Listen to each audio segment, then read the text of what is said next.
HASTA NAKSHATRA is about mastery over the physical plane, and with that mastery, being able to overcome your enemies.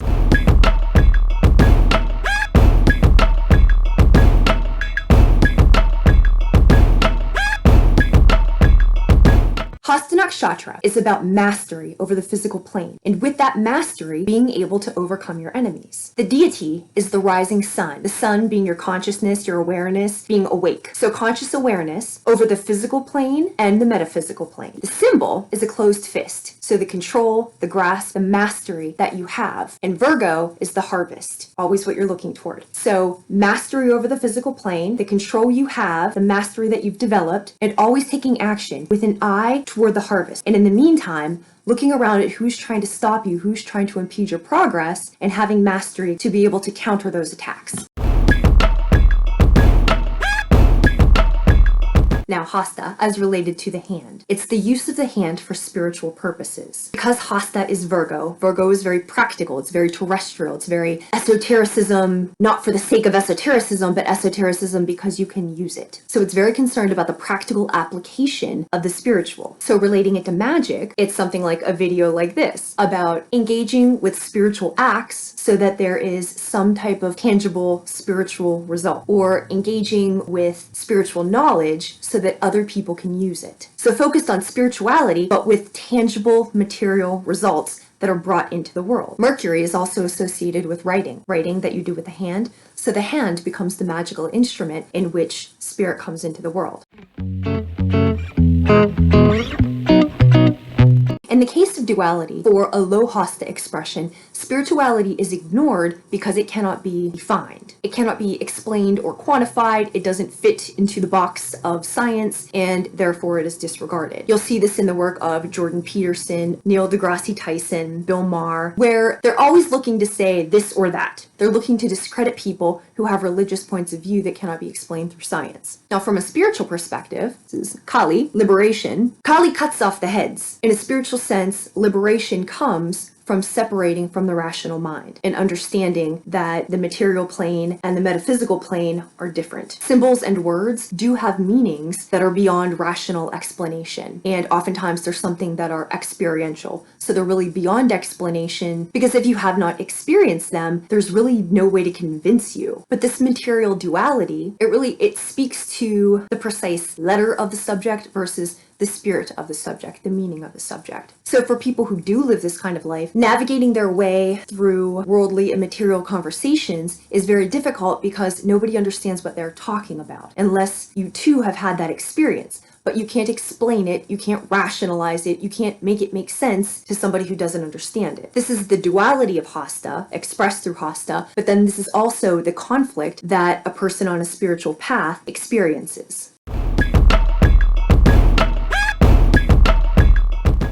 HASTA is Trickster Energy. Trickster is Mercury. And Mercury, remember, is Hermes, Thoth, Loki. It's the deity who has the ability to go up into the heavens and down into the underworld. So underworld, terrestrial plane, and with the gods. So the full spectrum. And with the full spectrum of information, imagine what you can do with that perspective. Virgo is ruled by Mercury, and then HASTA is ruled by Moon, and Moon is your mentality, it's your emotions. So you have somebody with the broadest spectrum available, somebody who's really able to tap into all levels of information and can manipulate your emotions. So let's resume the discussion of duality in terms of criminal and politician. So the trickster energy enjoys lying to people. The trickster energy is happy when it gets something over on you because it knows more things than you know. And with that knowledge, it is able to manipulate you for material gain.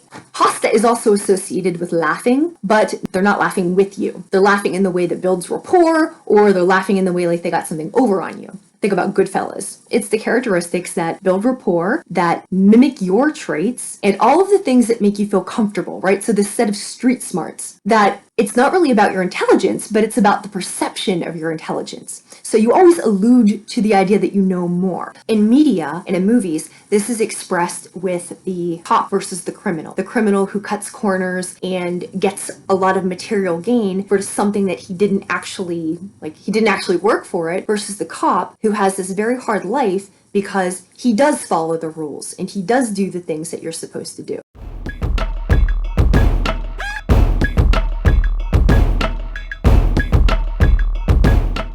Now, let's apply that duality when it comes to leaders and the people who elect them. Remember, leaders are put in office because the common people put them there. And common people put them there because of the perception that the leaders have projected through their campaigning. So leaders are elected by common people, and the common people don't actually know these people. They're elected based on an impression, and the impression based on what their campaign was like. That's why campaign messaging is a really big business. But what happens is that the leaders will pretend to associate with the common man, with the common plight, and the leaders will hold up these systems with the idea of, look, I made it, but they don't actually live like the people they elected. So, for example, healthcare. What the healthcare of elected people looks like versus the healthcare of the people are entirely different. They'll negotiate you a deal, but they don't want the deal they negotiated for you. They want a good deal. So it's just being very hypocritical, and they are actually very far removed from the life that they are pretending like they empathize with. So you don't have any money,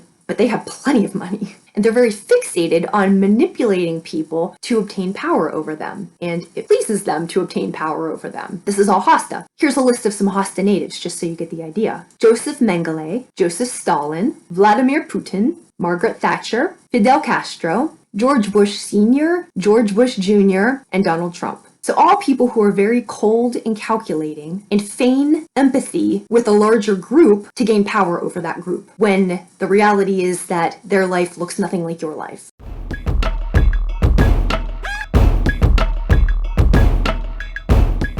And how they maintain these structures is by stressing the inner strength that you need to fight through life. As in, again, I got here, so if you fight hard enough, if you persevere long enough, you can get here too. So they're going to really stick with the rules of the system, and this is a very HASTA. They really emphasize the rules of the system, and they really de-emphasize, really suppress any type of metaphysical thought or spirituality, because that's not within the rules of the system. A very blatant example of this was after the 9/11 attacks in the United States, when people were really looking for leadership. George Bush told them, go shopping, it will help the economy.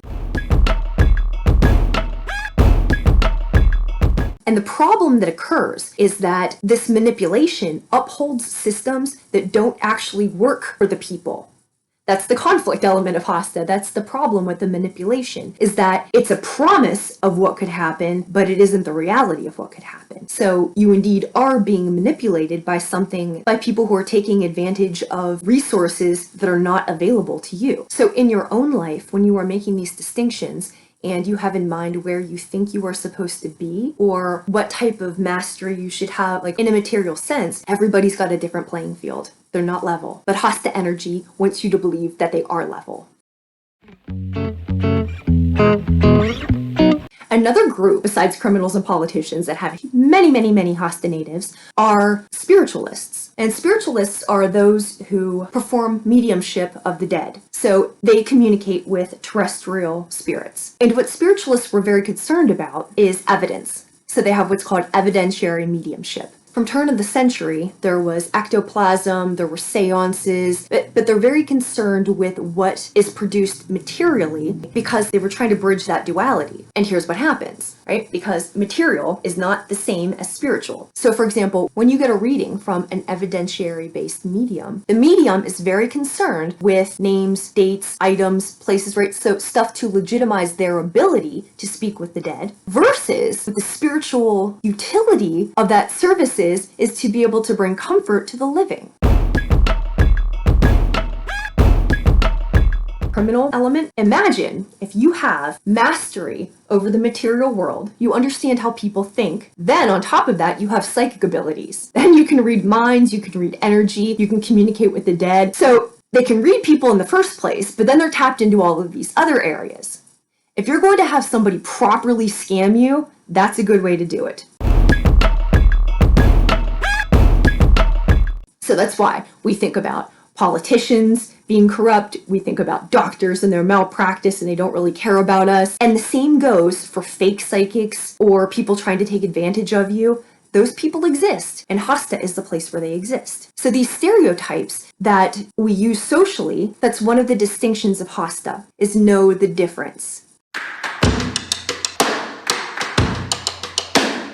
I'm going to tell you parallel stories from two HASTA moons. One is a TV series, one is real life. The first one is Better Call Saul. In the US, Breaking Bad was a really big TV show, and the lawyer for the drug dealer in it was called Saul. So Better Call Saul is how he came to be a lawyer for criminals. And what happened is Saul was a criminal and then decided to turn his life around. He took a correspondence course, became a lawyer, worked really hard, practiced really good law. In the series, his work was comparable to the very big practices. Like, he practiced legitimately good law, like found things that other people missed. He really honed his skill. He was really good at it. But the problem was that the lawyers wouldn't have him in their practice. He couldn't get ahead because they would never see him as a lawyer. So regardless of what level his skill was, the perception was that he was a slimy lawyer. So they wouldn't hire him. So the guy could never get ahead. He could never do anything. So he had to leave the system of the lawyers and be a lawyer to criminals. But again, skill versus perception. The second example is Meghan Markle, who's also HASTA moon. She's a person who made a career, who was financially stable, and then met somebody who was wealthy. And she didn't start out saying, I'm going to break this family apart. She tried for years to be part of the family. She tried for years to be part of this structure. And what happened? She got discredited.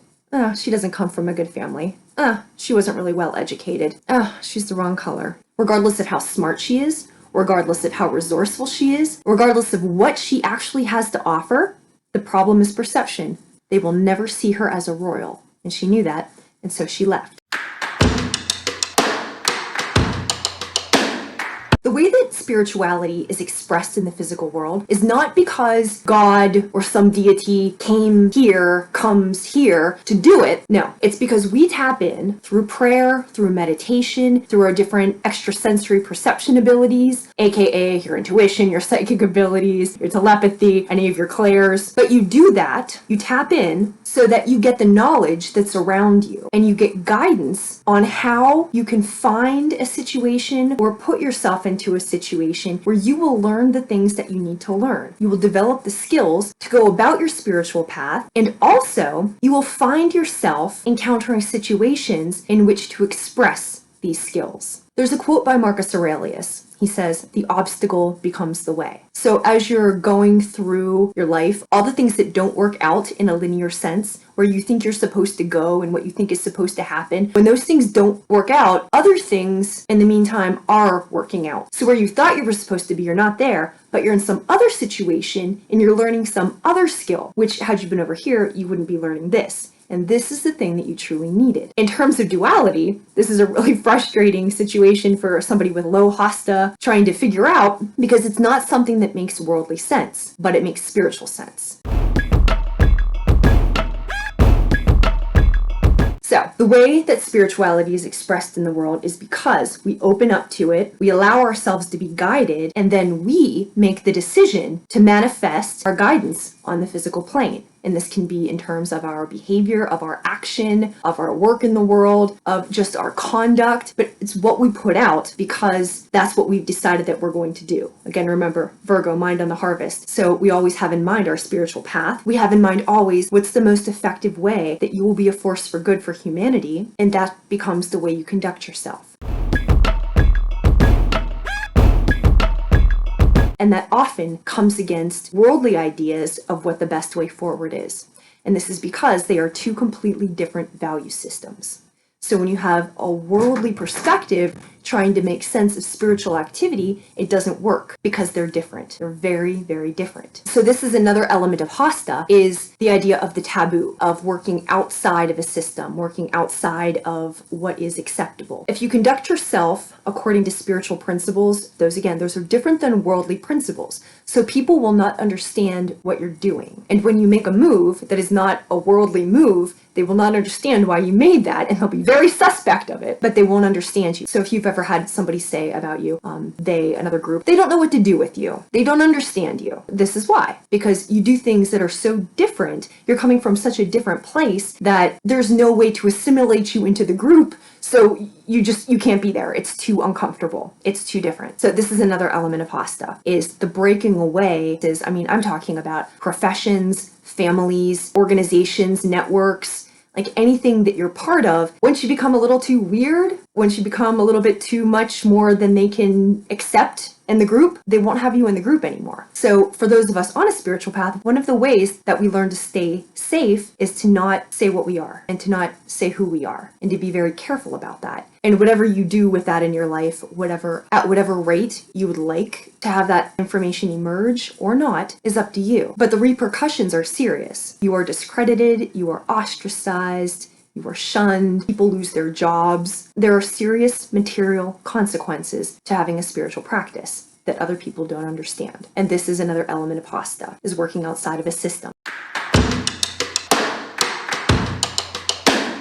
What structures are you in that are holding you back? What structures you haven't broken out of them quite yet, but they're never going to allow you to be yourself. They're never going to allow you to be the full expression of what you need to be to do your work in this world. That's what HASTA is looking at. Again, it's your conscious awareness of the material plane and of the metaphysical world. It's your ability, your mastery, what you've developed, what you've worked for, and what you can do because you worked for it, and then always looking forward to the harvest. Why are you doing what you're doing? Who are you, and what are you really about?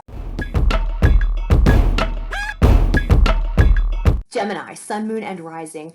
This full moon is taking place in your 10th house. That's your career, your public reputation, your face in the world, like who you are in the world. And it's opposing your 4th house, which is your home and family, right? So your home, your family, your place of origin, your roots, and there's deception that's happening in the 4th house. So, all right, so over here, the full moon is asking you to shed light on who you are in the world, why you are this person in the world, who you profess to be. And if you're starting to feel self-conscious because you feel like it's a contradiction of you behind the scenes, like you at home, what this chart is saying is, nah, there's something you don't know. There's some kind of deception going on. So if it's deception that's happening in your house, if it's something that's unclear, something that you don't know about, don't base how you feel about yourself in the public realm on what's going on at home, because there's something weird there right now, right?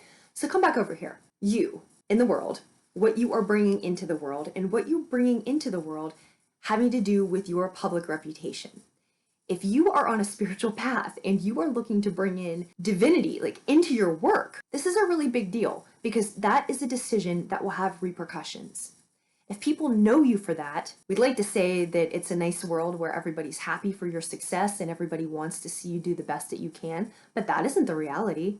And it's very weird, because especially people who are 4th house, home, origin, but if you are a person who's transforming, the odds of your family seeing it are very small. So if that's what's going on, you're not alone. This is very typical. And it doesn't negate the work that you're doing in the world. To step out on a spiritual path in a public setting is a very brave thing to do. Because, again, everyone's looking to take a shot at you, especially your family. But this is what happens. Now, you're going to have some kind of disruption in your 6th, right? All right, so something having to do with the structures or the limitations of your 2nd house, money and self-esteem. They're going to be interrupted by something coming from your 5th house, so your house of creativity. So something that's created, something that's pleasurable, something that's fun. 5th house is children, love affairs, if that pertains to you. But 5th house is your creative pursuits, what you bring into the world. And it's going to interrupt whatever structures or limitations you have in your 2nd house, which has to do with your money or self-esteem. So the different ways that it could play out. You may have, we'll just say a creative pursuit. You may have a creative pursuit that is going to interrupt the current financial structure that you have. If you have a bad financial structure, that's terrific, because it's going to make it different. It's going to make it a good financial structure, or at least shake up the bad one. It's going to interfere with it. If you have some type of limitation for how you are seeing yourself, how you're valuing yourself, and how you think others are valuing you, your creative pursuits may change that. So the interruption of your creative pursuits into your 2nd house, right? So look for that. And as you're dealing with your creative pursuits, and as you're dealing with the people who are, your people of origin, and as you're dealing with your self-worth, and as you're dealing with your public reputation and who you are in the world, the point of the HASTA full moon is to be very clear in the duality of who you are and why you are doing what you're doing versus who you are not and what you are not doing. So in who you are and what you're doing, to be very clear on that, and then also with all the other things going on, remember why you're doing that stuff in the first place. Remember who you were when you started that stuff. And remember now how you have access to this divine spark, this thing that cannot be quantified, this thing that is not scientific and that other people are not going to understand if they haven't also experienced it. But you know what that's like now. So you know what it is to be loved and accepted right now. So whatever happens on a public stage, whatever happens with other people who are rejecting that, you know what it feels like to be really loved right now. And nothing will substitute that. So again, back to the HASTA energy. The deception doesn't work on you anymore. You can see clearly. As you're stepping out into the public sphere, you be clear on who you are and what you're doing and why you're doing it. And the structures that inhibit you or try to make you be something else or something less or something different, it's fine to break out of those. Because whatever work you have to do, you'll find the way to do it. The avenue will always be there, even if it's not easy or evident, even if it seems blocked, the obstacle becomes the way. You will always find the way. It's like water finding its way, like it will always find the way. And that's what it's looking for you like right now.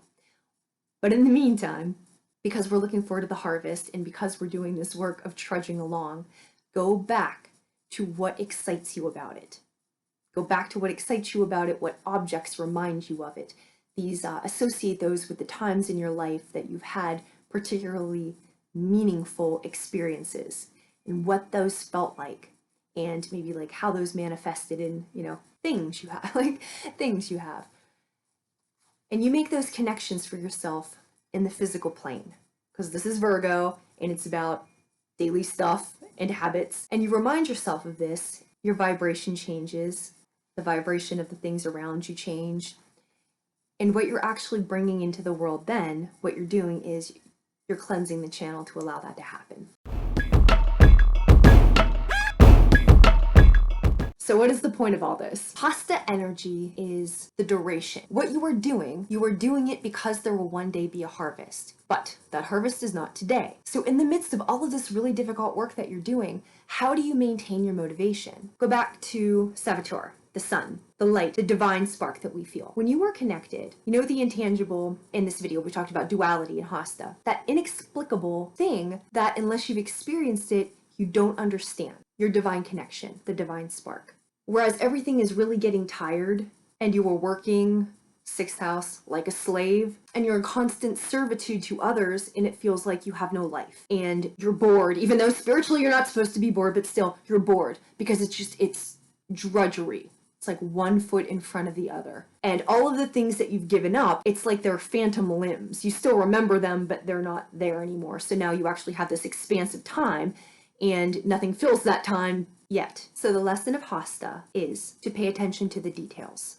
In pure Virgo fashion, pay attention to the details. The last moon cycle was about sacrifice. This moon cycle is about spelling. And we think about spelling, we think about witches, many HASTA natives, by the way. The words we use, the way we arrange our items, the things we have around us, the energy that we take it upon ourselves to maintain internally, and then the vibrations that we put out to others. This is all magic. This is all spelling. What you do, what you put out into the world. This is spelling. So clean house, arrange your items, as always. Get rid of what doesn't need to be there anymore. The things that you love, spend more time with them. Enjoy the sensuality of the everyday. Put on your perfume, do your hair and makeup, put on your clothes, enjoy your food, make a nice meal. Take the time to take out your nice dishes. If you're taking a drink, put it into a beautiful glass, the nicest one that you have. Make every moment an occasion. Think of when a friend comes over, how much you clean your space.